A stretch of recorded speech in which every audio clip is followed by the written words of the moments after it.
Смотрите. Это что, Брежнев, что ли, рядом идет?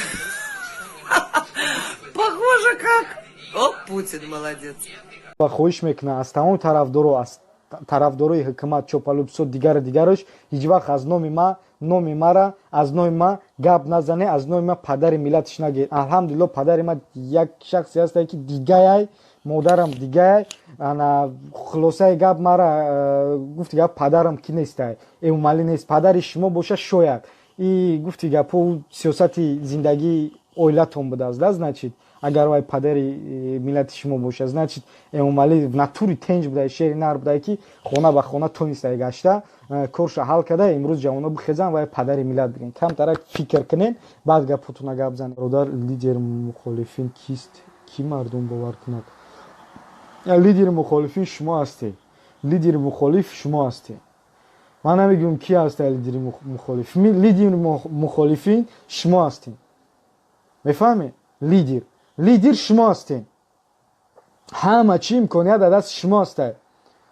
همه حق حقوق همه چی در دست شما است وقت ساعت همه چی شما لیدر هستید شما شهروند هستید تمام شما لیدر هستید شما میتونید پرزیدنت شوید شما میتونید لیدر شوید شما میتونید بهترین برنده شوید شما میتونید بهترین فرزند این ملت شوید اگر خواهید خب ایتانه که اونو من شما توکای ما تکیه به ایمالی میکنیم تکیه به یک لیدری دیگر میکنیم امروز هم چی را به خود کشیدن اینیشیتیو را به خود کشیدن در کره میفهمی لیدر شدن در کره خب ضعیفی لیدر میبینی لیدر پیشنهاد میکنه که برادر رمج خطا هست این نمی من همچون شهروند تجسون پیشنهاد دارم که این خیلی باید باشه لیدر همه ما لیدریم شما لیدر هستین پراکنده دو درجا نه باور کنید همین قسم طولانه رم کشیده پراکنده هیچ وقت شما مخالف پراکنده نگین من خودم یک شهروند جمهوری تاجیکستان امروز به نام فعال سیاسی تاجیک خب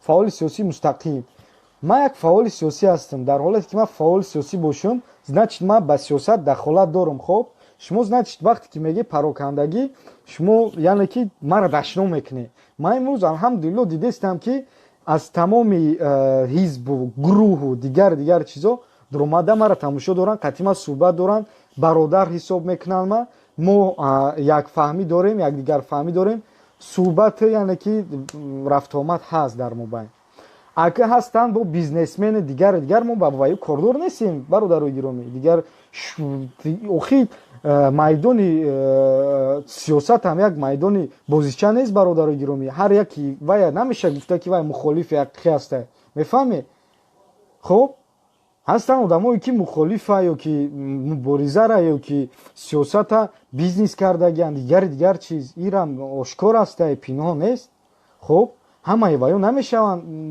بگیم وایو را مخالف هستن خب اینجا انسان ها هستن اینجا مردم هسته خب ما نمیتونیم که وایو را بگیم من مخالف هسته خب خشا مخالف میگیره خشا سیاست مدار میگیره اما شاید انا برزیدی مخالفو من رفت آمدشون نمیبینم که برزیده بعضیش نمیگم بر منفعتی های جد هر کس هسته برادر هر رنگ هسته و خوبیش هم نیکیش هم در همی هست یعنی که ما значит گوو نیستیم ما значит هر رنگه بوده نه تنها یک طرفدار حکومت بوده در اینجا значит همه طرفه بودن هسته طالب علمش هسته نمی سیاستمدارش ژورنالیستش دیگرش بلوگرش نویسندهش و دیگرش لیدر بهترین خاکی مرحله بود برادر ولی چنده بودن ایستادن خدا رحمتش کنه شاید راه حق واقعا شخصا به ما یعنی که خودم جواب میگم عمرعلی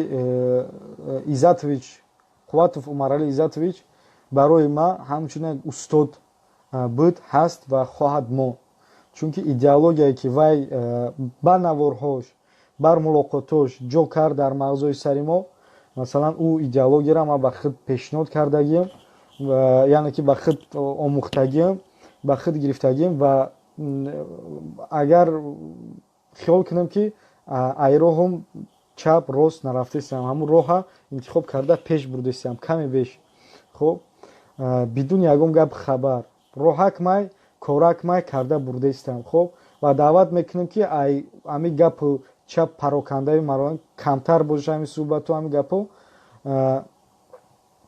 камтар боша ва пеш гирем дар яъне ки пеши муборизаро бигирем, пеш бидроем, ба мубориза пеш бидроем, кадр шавем, лидер шавем, донишманд шавем, барномарез шавем.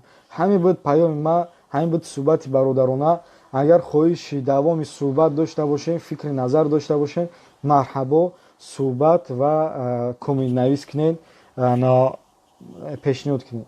ва бо як чиз дигар дар ҷо зикр кардани ҳастем ки вақте ки мегӯянд шумо диктатур мегӯен, эмомалӣ мегӯен, ман дигар гунаҳгорро намебинам, барои чӣ ки дар ҳолате ки агар роҳбарият камтарак имом медошт, хеле худиш мегӯям, ман 15 соли донишҷӯи исломиро хондагӣ ҳастам, ба худ омӯхтагиам. Дар ҳақиқат ҳамин мебуд, дар ҳақиқат имон медошт, илм медошт, толибилм мебуд, ҳеҷ вақт намегузошт ки як хари ҳайвон, як алтир, алкаш бидроем аз чуди худованд таҳқир куна, ҳақорат куна, мардума битарсона, мардума тӯҳмат куна. Ва кумитаи диншам бибинем ки ма кумитаи дин не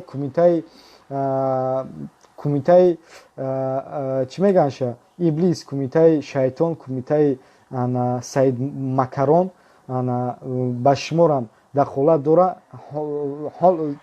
худованд кунем хе нестон кунам, ба худо қасам. шуморо намешавад гуфта, шуморо на толибилм, на мулло. худованд бо худаш хубтар. ба ҳар ҳол ма фикри шаҳрвандӣ ма ҳамин ҳастае ки фикри шахсӣ ма ҳамин ҳастае ки шумо пазор ҳастед, шумо як шарманда ҳастед, шумо никто ҳастед, шумо чумо, шуморо чумо кардагианд. хоб шуморо чумо.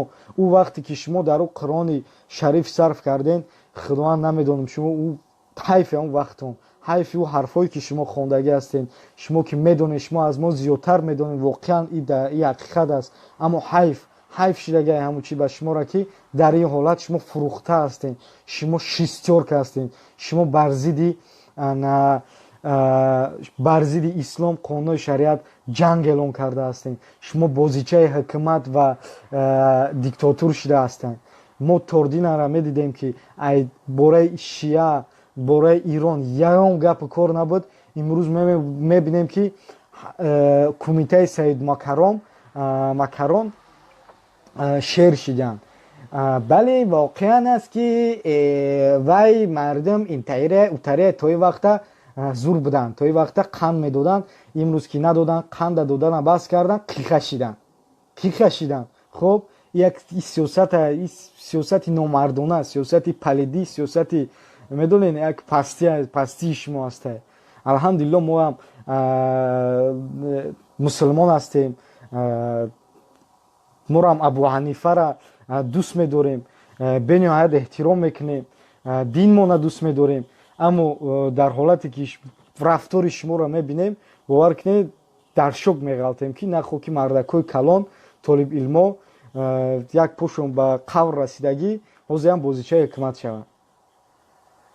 айнакакошон дар чизо кишон бидроянд дар телевизоро ба зидди бо ҳамун ислом, бо ҳамун мардум фаъолият баранд, кору баҳс. хоб фикромонам бисёр шид, суҳбатҳоам тӯлона кашид. хулосаи гап ҳамин буд. паёми ма ба тамоми бародаро буд. саломат сарбаланд боше.